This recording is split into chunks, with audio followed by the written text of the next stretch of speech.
घूम ही नहीं रहा।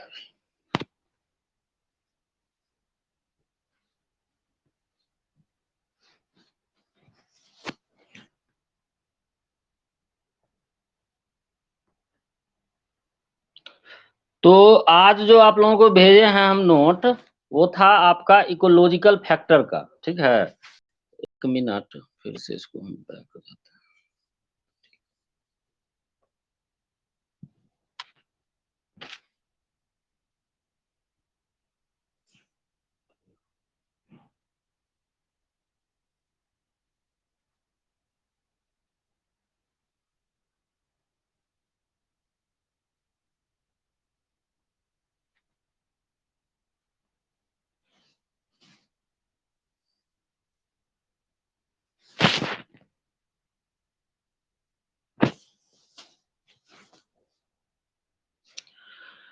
चलिए फिर इकोलॉजिकल फैक्टर है ना? आज हम कुछ ये नहीं कर पाएँगे, तो सीधा बात कि नहीं हो रहा है तो अ,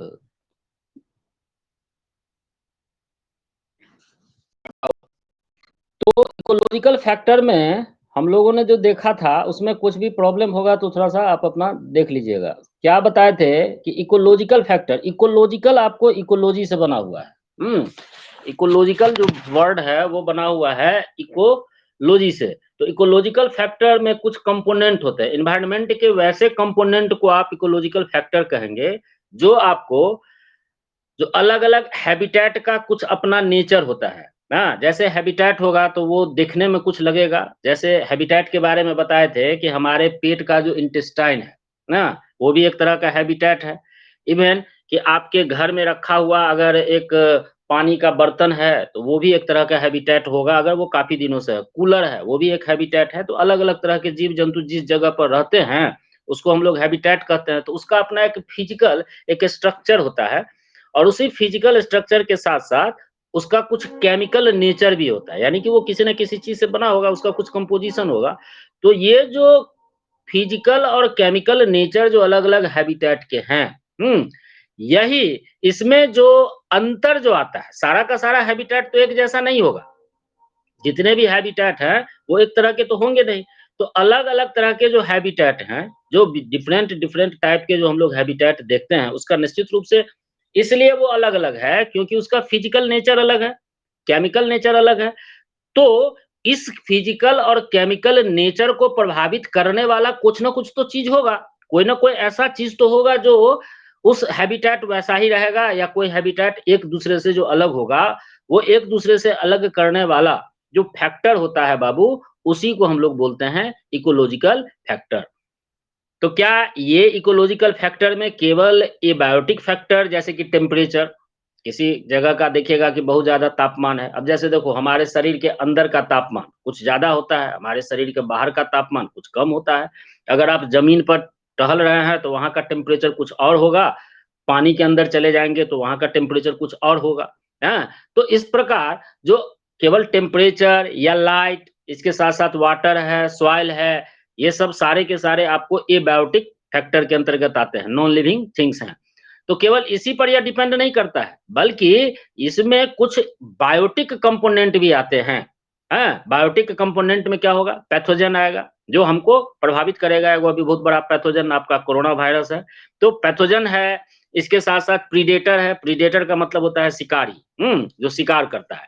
तो प्रीडेटर है या और भी बहुत तरह के ऐसे चीज़ होते हैं, जो वहाँ पर रहते हैं। अब जैसे देखिएगा कि कोई भी हैबिटेट में वो जीव-जंतु सुरक्षित अपने आप को कहेगा कि हम सुरक्षित हैं, हमको किसी तरीके का कोई खतरा नहीं है, ऐसी बात तो नहीं है। निश्चित रूप से उसका जो दुश्मन है, जो उसको शिकार कर सकता है, उसको मार सकता है, उसके ऊपर वो डिपेंड है, उससे उसको बच के रहना है, तो उस हैबिटेट में वो उसी प्रकार से रहता है। तो ये सारे चीज़ इसको प्रभावित करते हैं।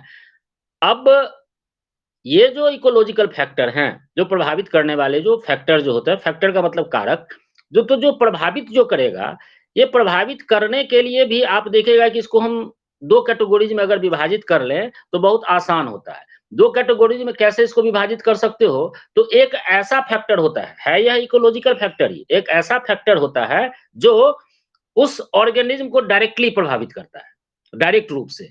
और कुछ ऐसे फैक्टर होते हैं जिसके बारे में हमको समझ में नहीं आता है, लेकिन वो हमको इनडायरेक्टली प्रभावित करता है। अब डायरेक्ट फैक्टर में ये डायरेक्ट फैक्टर में कैस क्या होगा? Light, temperature, humidity, soil, moisture, soil में कितनी नमी है, इसके साथ-साथ सॉइल का न्यूट्रिएंट कैसा है, सॉइल में क्या नमक की मात्रा ज़्यादा है, मैग्नीशियम है कि नहीं है, या सॉइल में नमक की मात्रा कम है, सॉइल एसिडिक है या बेसिक है, ये सब फैक्टर के पर भी जीव आपको निर्भर करते हैं डायरेक्टली रूप से। कुछ ऐसे जानवर आपको मिलेंगे या कुछ ऐसे प्लांट मिलेंगे जो ज़्यादा रोशनी में नहीं ग्रो कर सकते हैं, ज़्यादा टेम्परेचर रहेगा तो नहीं ग्रो कर सकते हैं। तो कुछ ऐसे भी ऑर्गेनिज़्म और कुछ ऐसे प्लांट मिलेंगे जो ज़्यादा अगर जहाँ पर लाइट है या ज़्यादा टेम्परेचर है या ज़्यादा क्या कहते हैं कम ह्यूमिडिटी है, तो उस जगह पर वो ग्रो कर सकते हैं। यानी कि हैबिटेट को प्रभावित करने के लिए यह एक डायरेक्ट फैक्टर है। यह सब सारे फैक्टर को देखते हुए कोई हैबिटेट का निर्माण होता है। इसके बाद होता है आपका इनडायरेक्ट फैक्टर। इनडायरेक्ट फैक्टर मतलब ये इनडायरेक्टली आपको उसको प्रभावित करता है, लेकिन इनडायरेक्टली तो प्रभावित करता है, साथ-साथ ये दूसरे फैक्टर को भी मॉडिफाई करता है। मॉडिफाई का मतलब हुआ रूपांतरित, यानी कि light, temperature, humidity, soil moisture, soil nutrient या कुछ भी चीज़ जो है, जो कि डायरेक्ट एक फैक्टर है, इसको यह मॉडिफाई कर देता है, इसको यह बदल देता है। जैसे तुम देखो कि अभी पूरा धूप उगा हुआ है, रोशनी है, कोई दिक्कत नहीं है, बढ़िया सारा चीज़ चल रहा है। अचानक से बादल आएगा, तो बादल आएगा तो क्या करेगा? ये प्रभावित करेगा कि मॉडिफाई कर देगा ना लाइट को, ये मॉडिफाई कर देगा मौसम को, टेम्परेचर को यह प्रभावित कर देगा, बारिश होने लगेगी तो सारा चीज़ बदल जाएगा। तो ये इनडायरेक्ट रूप से आपको प्रभावित किया। तो यहाँ पर इसके अंतर्गत आपको आते हैं कि मिट्टी का आकार कैसा है, सॉइल का स्ट्रक्चर कैसा है, प्रेसिपिटेशन क्या है, ठीक? इसके साथ-साथ विंड, हवा का बहाव, सॉइल में पाए जाने वाले जो ऑर्गेनिज़्म हैं, अल्टीट्यूड का मतलब होता है ऊँचाई। आप कितने ऊँचाई पर हैं और स्लोप का मतलब हो गया ढलान। तो आप इन सब चीज़ों से यह आपको डायरेक्टली तो नहीं, बाद में पूछ लेना दोबारा। क्लास खत्म में पूछ लेना प्लीज़, ठीक है? रिकॉर्डिंग हो रहा है, दिक्कत हो जाता है। तो यह आपको इनडायरेक्टली यह प्रभावित करते हैं।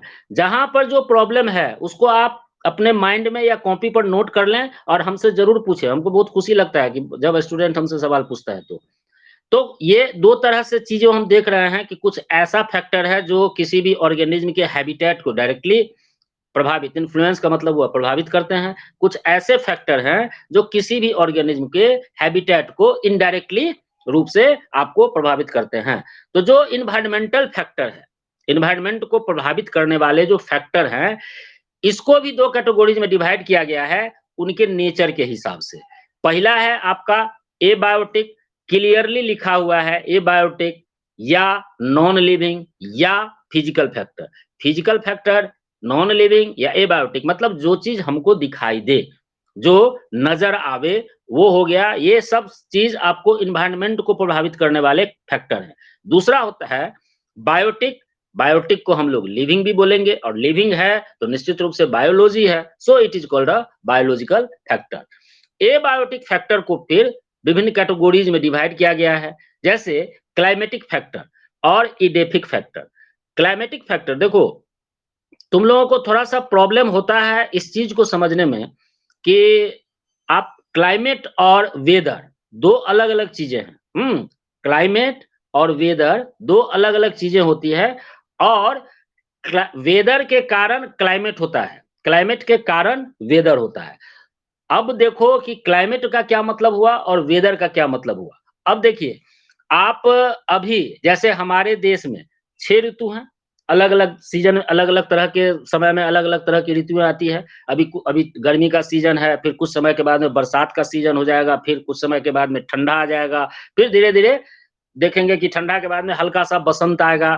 तो अलग-अलग तरह की जो ऋतुएँ आती है, तो इसका एक हम एवरेज निकालते हैं। एवरेज जो निकालेंगे, तो यह एवरेज 1 दिन, 2 दिन, 4 दिन या 1 महीना का एवरेज नहीं होता है। यह एवरेज पिछले 25 सालों का एक एवरेज को रखा जाता है और उस एवरेज के बाद यह डिसीजन लिया जाता है कि इस पर्टिकुलर एरिया का क्लाइमेट कैसा है। तो अभी क्या बोले कि वेदर क्लाइमेट को डिटरमाइन करेगा और क्लाइमेट कैसा रहेगा, इसको डिटरमाइन किया जाता है वेदर से। यहाँ पर क्लाइमेट एक एवरेज वेदर होता है किसी भी एरिया का, एवरेज वेदर यानी कि वेदर को ये चीज़ समझिए कि अभी का मौसम कुछ और है। अभी धूप खिला हुआ है, बहुत बढ़िया, कोई दिक्कत नहीं है, हल्का-हल्का पसीना भी निकल रहा है, मौसम खुश्क है ना? अचानक से देखेंगे कि हवा बहने लगी, बादल आ गया आसमान में और एक अछाड़ मैथिली में एक अछाड़ पानी हो गया, बारिश हो गई अच्छे अच्छे तरीके से। तो क्या हुआ कि जो आप दिन में जो बारिश था, तो आप माने धूप निकला हुआ था, तो आप अपने घर से निकले कि धुर कोनो बारिश होगा, आज का मौसम अच्छा है। निकले और आप रास्ते में फँस गए, क्यों? तो बारिश होने लगी। तो ये अचानक-अचानक बदलता है टाइम टू टाइम। जो बदले, एक दिन में जो विभिन्न प्रकार से जो समय का बदलाव होता है, मौसम में जो बदलाव होता है, उसी को हम वेदर कहते हैं। अब यह वेदर का एक कैलकुलेशन किया जाता है कि आज का वेदर कैसा था, वैसा ही वेदर कल का कैलकुलेशन होगा कि कल का वेदर कैसा था। तो ऐसा ही कैलकुलेशन होता है पिछले 25 सालों का और वो 25 साल का कैलकुलेशन होने के बाद जो जिस्ट निकल के आता है कि यहाँ का एवरेज वेदर कैसा था। यानी कि बारिश कैसी थी, सनलाइट कैसा था, टेम्परेचर कैसा था, तो यह सब चीज़ का जो एवरेज निकलता है, उसी को हम कहते हैं क्लाइमेट, ठीक है? तो क्लाइमेट एक बहुत बड़ा चीज़ हो गया और वेदर उसका आप कह सकते हैं कि क्लाइमेट का एक यूनिट हो गया, ठीक है? विभिन्न प्रकार के वेदरों को जब हम कैलकुलेट करके एक साथ जोड़ते हैं, तो उसको हम लोग कह सकते हैं कि इट इज़ अ क्लाइमेट। ठीक है? तो क्लाइमेट एक एवरेज वेदर होगा किसी भी एरिया का। तो वेदर आपको क्या इन्फॉर्म करता है? वेदर जानकारी देता है। आप घंटा भर का वेदर ले सकते हैं कि अभी अभी तुम जैसे गूगल सर्च पर देखते हो, तो तुमको घंटा-घंटा भर का वेदर दिखाता है कि इतना घंटा में ये रहेगा पोज़ीशन, उसके अगले घंटा में किस तरह का पोज़ीशन होगा। या हम लोग डेली ले सकते हैं कि डेली का वेदर का क्या पोज़ीशन होगा। आफ्टर दैट आपका ये वीकली भी हो सकता है। तो ये चेंज्ड होते रहता है। कभी भी वेदर एक जैसा नहीं रहेगा, ठीक है? तो ये जो चेंज होता है क्लाइमेटिक फैक्टर को और क्लाइमेट क्या रिफ्लेक्ट करता है? इस सीज़न या पूरे साल का जो क्या वेदर है, उसको यह रिफ्लेक्ट करता है। तो इससे जो इसके जो महत्वपूर्ण जो चीज़ है, वो ये है कि जो टेम्परेचर, तापमान कैसा है और रेनफॉल, ये सबसे महत्वपूर्ण 2 महत्वपूर्ण ऐसे फैक्टर हैं, जो किसी भी एरिया के क्लाइमेट को अफ़ेक्ट करते हैं। किसी भी एरिया के क्लाइमेट को अफेक्ट करने वाले जो 2 महत्वपूर्ण चीज़ है, वो है कि वहाँ का टेम्परेचर यानी कि तापमान कैसा है और दूसरा चीज़ कि वहाँ रेनफॉल कैसा है। बारिश की क्या संभावना है, बारिश कैसे होती है या कितनी बारिश होती है। जैसे आप लोगों को अनुभव तो नहीं होगा शायद, अगर आप मुंबई जैसे शहर में आप जाएँगे, तो आपको आश्चर्य लगेगा कि दिन का समय हो या रात का समय हो, वहाँ पर लोग हर समय छाता लेकर ही चलते हैं। धूप है, धूप नहीं है, उससे मतलब नहीं है। अगर आप बिना छाता के निकले, तो वहाँ पर लोग आपको हँसेगा। क्यों? क्योंकि मुंबई की बारिश का कोई ठिकाना नहीं है, कभी भी बारिश हो जाती है। लेकिन ये भी नहीं है कि बारिश होगी तो काफ़ी देर तक होगी, 5 मिनट, 10 मिनट, 15 मिनट, आधा घंटा के लिए बारिश होती है और फिर सारा चीज़ नॉर्मल, फिर अचानक से देखिएगा कि धूप निकल जाएगा। तो कहा भी जाता है कि मुंबई की बारिश की कोई गारंटी नहीं होती है। तो यहाँ पर हम क्या देखें कि रेनफॉल और टेम्परेचर 2 महत्वपूर्ण ऐसे चीज़ हैं, जो किसी भी एरिया के क्लाइमेट को अफ़ेक्ट करने का काम करते हैं। अब है कि जो हमारा जो एनवायरनमेंट है, जिस वातावरण में हम रहते हैं, उसमें जो एबायोटिक जो फैक्टर हैं, उसी को हमने देखा। अब इसमें पहला चीज़ है एयर, जो हवा हमारे चारों तरफ मौजूद है, वो भी एक तरह का फिज़िकल फैक्टर है। तो जो फिज़िकल फैक्टर एयर है, उसको हम लोग क्या कहते हैं? एटमॉस्फेयर भी कहते हैं। एटमॉस्फेयर का मतलब होता है वातावरण, ठीक है? और एनवायरनमेंट का मतलब होता है पर्यावरण। 2 चीज़ अंतर है, इसको समझ लीजिए।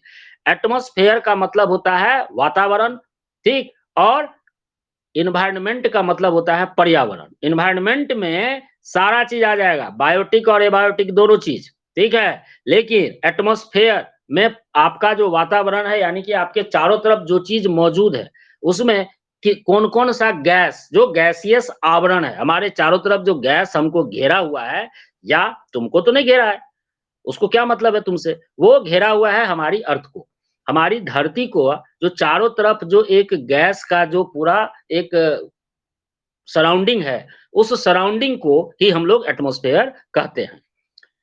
अब अर्थ के सरफेस पर, ठीक सतह पर डेंसिटी जो होगी अर्थ हवा की जो घनत्व होगा वो सबसे ज्यादा होता है, और जैसे-जैसे आप ऊंचाई पर बढ़ते चले जाएंगे तो डेंसिटी डिक्रीज करता है। तो इसीलिए ना कहा गया है कि अगर आप अभी जहाँ पर हैं, जिस जगह पर मौजूद है, उसको हम लोग कहते हैं प्लेन एरिया, यानी कि मैदानी इलाका।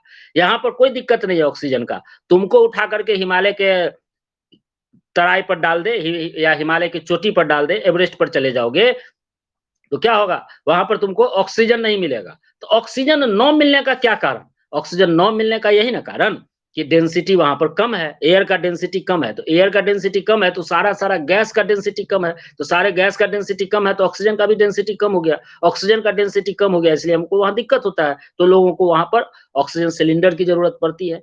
या कुछ लोग ऐसे हैबिचुएटेड हो जाते हैं। अगर आप पहला बार जाइएगा, एक माने अभी गए हैं, तो आपको थोड़ा-सा दिक्कत होगा, आप ज़ोर-ज़ोर से साँस लीजिएगा, ये सब प्रॉब्लम होता है।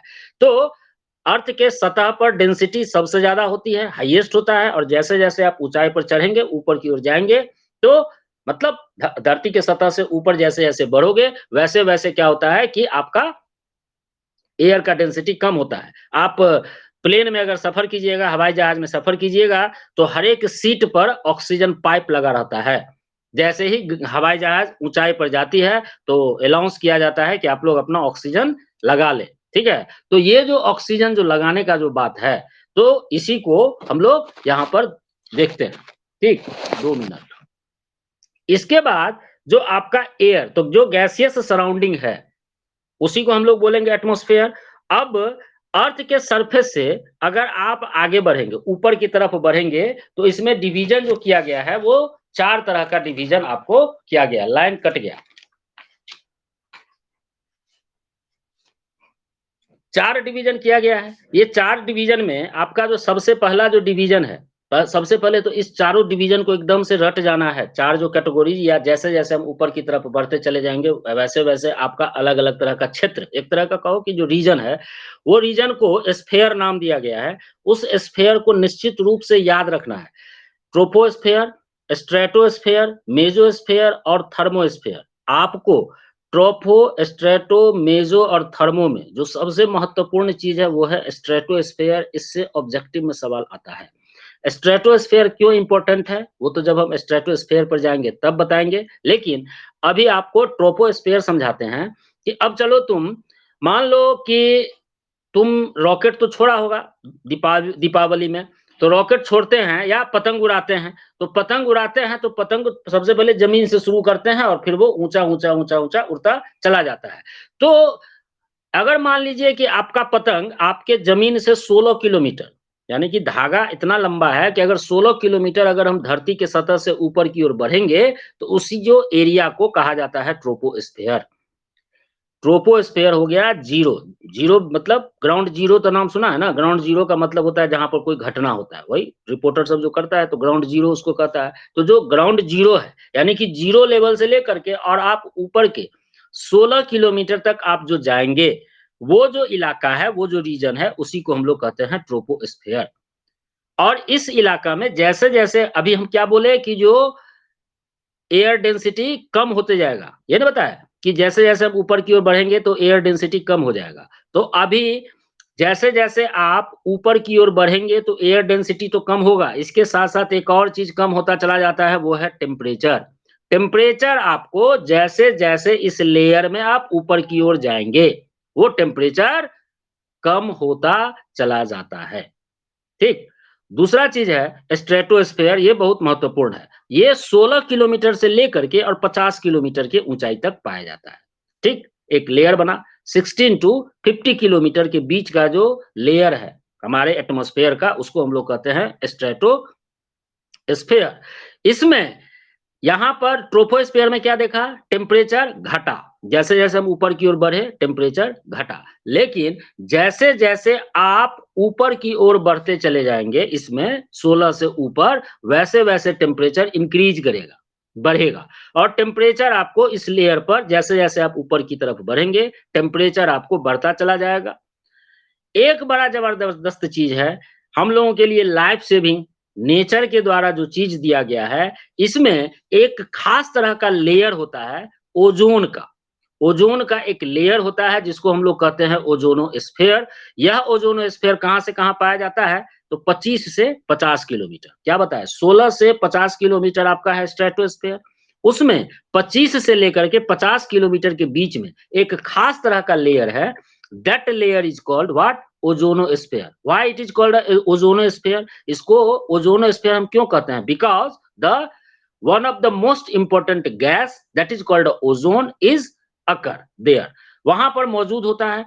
अब ये जो ओजोन है ये क्या करता है, अभी के लिए इतना समझिए कि सन से जो रेडिएशन आती है उस सन के रेडिएशन में एक रे होता है, एक किरण होता है जिसका नाम है अल्ट्रावायलेट रेज या यूवी किरण कहते हैं।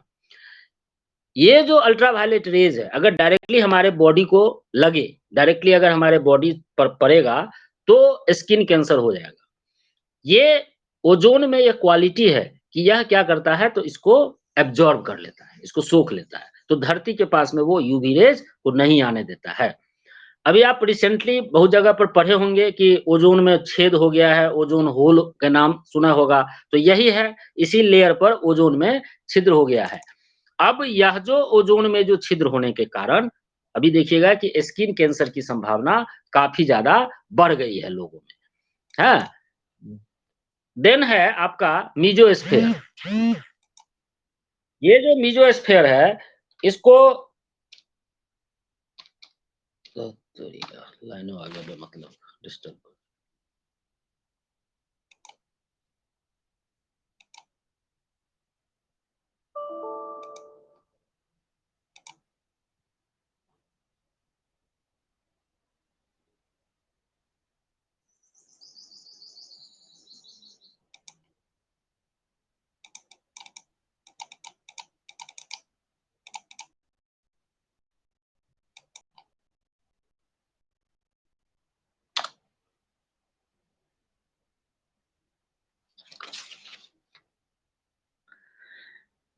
मीजोस्फेयर का मतलब हुआ कि यह आपको पाया जाएगा कहां पर, ये आपको पाए जाएंगे 50 से 85 किलोमीटर, यानी कि स्ट्रेटोस्फेयर से ऊपर का जो पोर्शन होता है उसको हम लोग कहते हैं मीजोस्फेयर। अभी क्या देखें कि स्ट्रेटोस्फेयर में जैसे जैसे हम ऊपर की ओर बढ़ेंगे तो टेम्परेचर बढ़ेगा। ट्रोपोस्फेयर में क्या देखा, जैसे जैसे हम ऊपर की ओर बढ़ेंगे टेम्परेचर घटेगा। उसके बाद स्ट्रेटोस्फेयर में टेम्परेचर बढ़ेगा, फिर से देखिए मेजोस्फेयर में टेम्परेचर घटेगा। हाँ, यानी कि मेजोस्फेयर में जैसे जैसे आप ऊपर की तरफ बढ़ेंगे टेम्परेचर आपका घटता चला जाएगा, और इतना घट जाता है कि हमारे एटमॉस्फेयर का सबसे कम टेम्परेचर यानी कि minimum temperature of the atmosphere ये पाया जाता है मेजोस्फेयर के सबसे ऊपर के पोर्शन पर। देन है थर्मोस्फेयर। थर्मोस्फेयर कहने का मतलब हुआ कि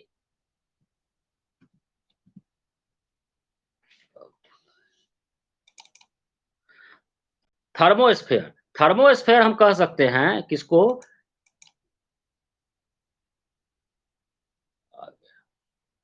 ये कहां से कहां तक होगा, तो 85 किलोमीटर तक तो आपका मीजोस्फेयर था। मीजोस्फेयर से ऊपर बढ़ेंगे, जितना ऊपर तक आप जाएंगे उसको हम लोग कहेंगे थर्मोस्फेयर।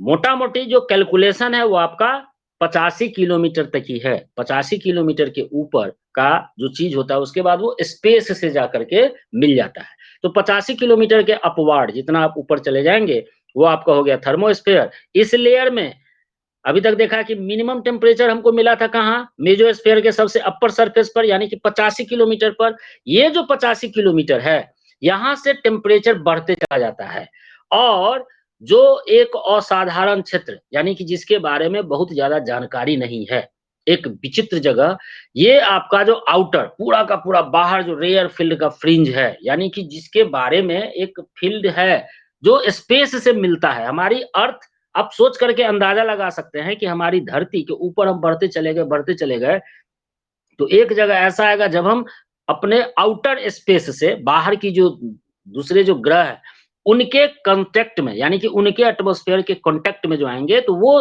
दोनों एटमॉस्फेयर कहीं न कहीं तो मिलेगा। तो जो एटमॉस्फेयर कहीं पर मिलता है that is called a rare field fringe atmosphere का, जिसको हम लोग कहते हैं एक्सोस्फीयर और यह आउटर स्पेस के साथ में यहाँ पर आकर के अपने आप को मिला लेता है। तो वही हुआ आपका थर्मोस्फीयर। चूँकि थर्मोस्फीयर इसलिए कहा जाता है कि यहाँ पर टेम्परेचर सबसे ज़्यादा हाईएस्ट होता है, होना भी चाहिए। सन का लाइट आपका पूरा का पूरा उस पर पड़ रहा है, तो निश्चित रूप से टेम्परेचर उस वहाँ पर हाई होगा। हम लोग जो कुछ भी उपग्रह भेजते हैं, जो सैटेलाइट भेजा जाता है, उसको इसी जगह पर सैटेलाइट को स्टेशन्ड किया जाता है, थर्मोस्फीयर के अलग-अलग हाइट पर।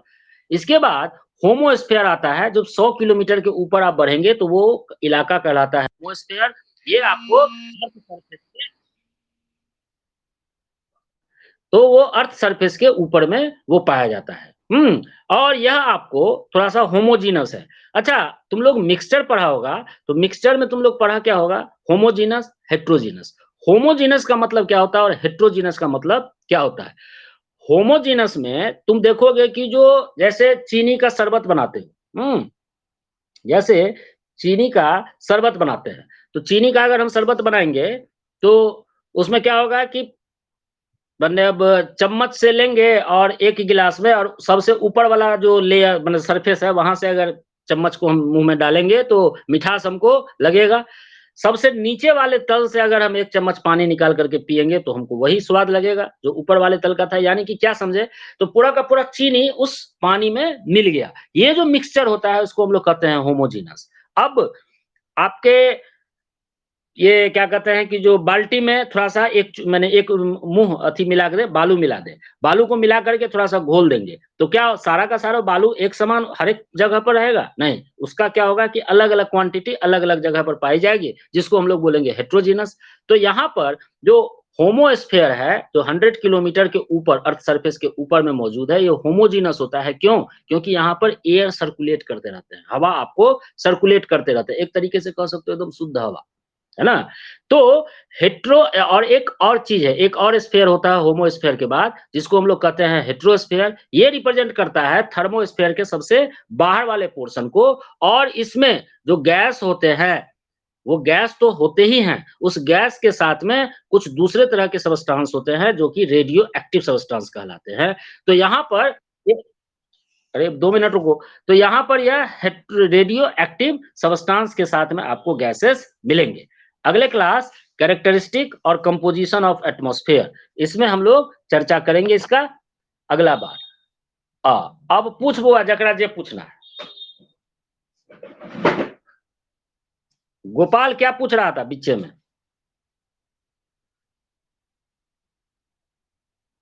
गोपाल है कि नहीं है? चलो जिसको जो प्रॉब्लम है पूछो।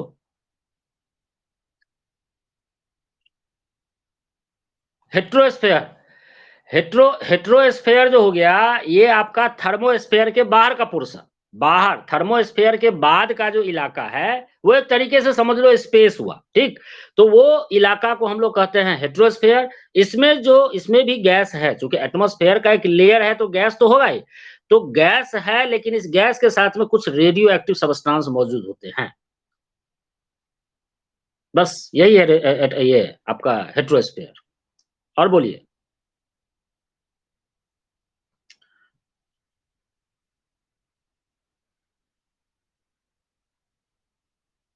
क्लाइमेट को और वेदर को क्लाइमेट को और वेदर को अगर एक साथ बोलना हो तो बोलोगे सबसे पहले तुम बोलोगे वेदर वेदर जो होगा वो हमको डे टू डे या आवर घंटा दर घंटा में बदलते हुए मौसम को ही वेदर कहते हैं जो बदलाव होता है तो ये मौसम में बदलाव क्या होता है तापमान में बदलाव होगा बारिश में बदलाव होगा ह्यूमिडिटी में बदलाव होगा लाइट में चेंजेज होगा तो ये घंटा दर घंटा जो चेंजेज जो होते हैं इसको हम लोग वेदर कहेंगे और इसका जो हम एक औसत निकाल करके अगर हम रखें आज भर दिन का क्या था तो भर दिन में तुमको हर एक घंटा भर का तुमको निकालना पड़ेगा ना, तापमान कितना, रेनफॉल कितना, उसके बाद में तुम पूरे 24 घंटा का एक जिस्ट निकालोगे कि पूरे 24 घंटा में कितना रहा। तो 24 घंटा को निकालने के लिए क्या करना पड़ेगा, एक-एक घंटा को लेकर के उसको जोड़ना पड़ेगा और डिवाइड करना पड़ेगा 24 से, तब हमको ऑटोमेटिकली पूरे भर दिन का माने 24 घंटा का हमको निकल जाएगा, उसको बोलेंगे क्लाइमेट।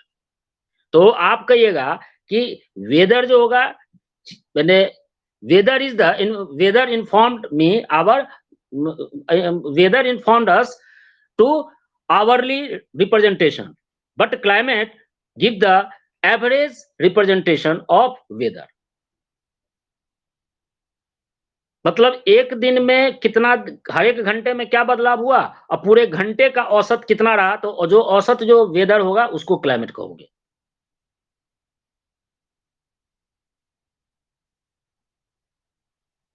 और कुछ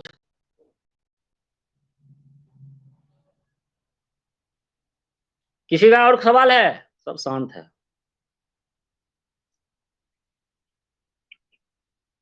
ओके, तो बंद करें क्योंकि आप लोगों का भी समय हो रहा है। ओके।